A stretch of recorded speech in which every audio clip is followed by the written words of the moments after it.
Hello friends. Before we start our discussion on the topic of option valuation using Monte Carlo simulation, let me qualify at the outset that this is a strictly optional topic that I'm including in this course. You are not going to require the knowledge of Monte Carlo simulation valuation for anything to do with trading options on Interactive Brokers platform. However, since we are dealing with the topic of options, and a lot of you may be interested in a quantitative finance oriented career, I am including this topic because Monte Carlo simulation based valuation is an important part of what quants do on a daily basis. So follow these couple of lecture videos that I have created only if you are interested in this particular topic. Like I've already said, this is not going to help you with your options trading on Interactive Brokers platform. So having said that, why do we need the Monte Carlo simulation technique to value options? Well, first of all, what is Monte Carlo simulation? So I don't know about you, but this term Monte Carlo invokes the image of a beautiful European town, which makes me want to pack my bags and go traveling. But I would urge you to control your wanderlust because Monte Carlo simulation has nothing to do with tourism to Europe. It is a widely used technique wherein we run a number of simulations, and based on those simulations, we try to achieve a given objective. So if you recall our discussion about Black-Scholes option pricing, a very important assumption for Black-Scholes pricing is that the underlying assets return follow a normal distribution. And although this assumption is problematic to start with, because even stocks don't strictly follow normal distributions, we can still assume that assets like stocks, forex, commodity, etc.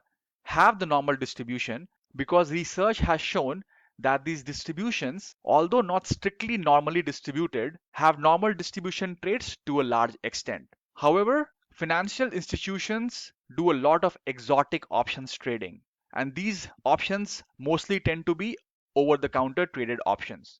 And in these options, you can have a totally different payoff structure. And the normality assumption for these exotic options is a massive stretch.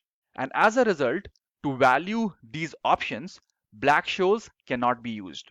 And once again, if you work for a bank or a financial institution in their quant finance department, this would be meat of your work because a lot of trading that these banks do happen in exotic options, and then quants need to find a way to value these options so that the bank has the visibility of what is the P&L on each of their options.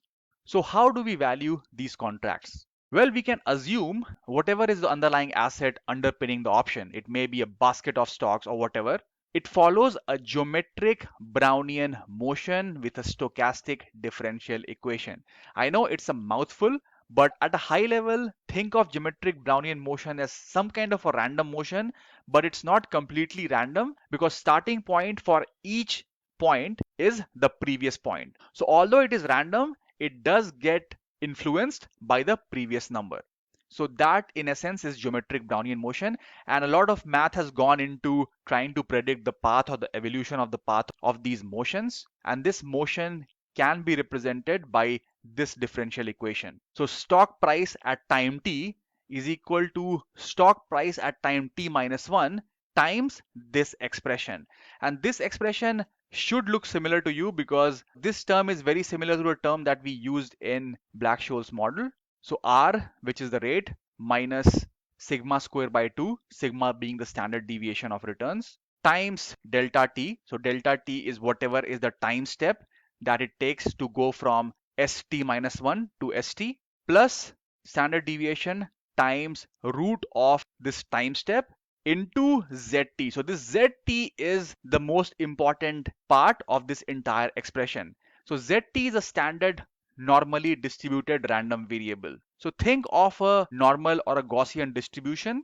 So this zt is any number picked from this random distribution.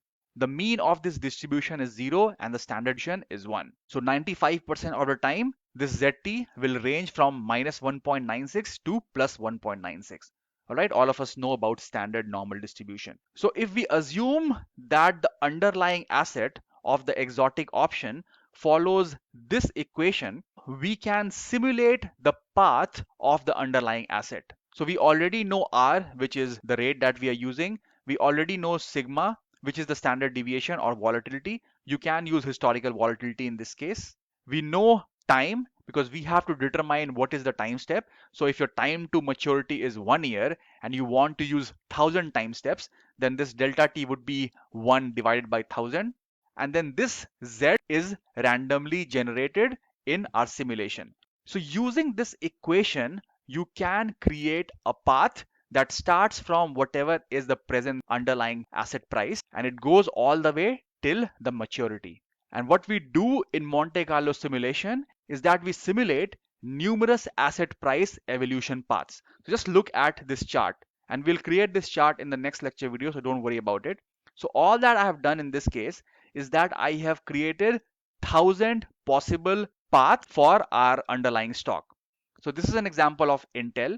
So present price of Intel is at around $54, and these are all the possible paths that I have created using this equation. And it should make intuitive sense to you because this ZT is a random number. Because as we are generating this random number, we are creating new stock price. New stock price is influenced by the previous stock price. So I know it's difficult to figure out from this chart because it's all commingled, but look at this green line. So this green line starts from here, then it goes like this, and it goes all the way up to around $62. So this is one path that we have come up with. Likewise, I have thousands of paths.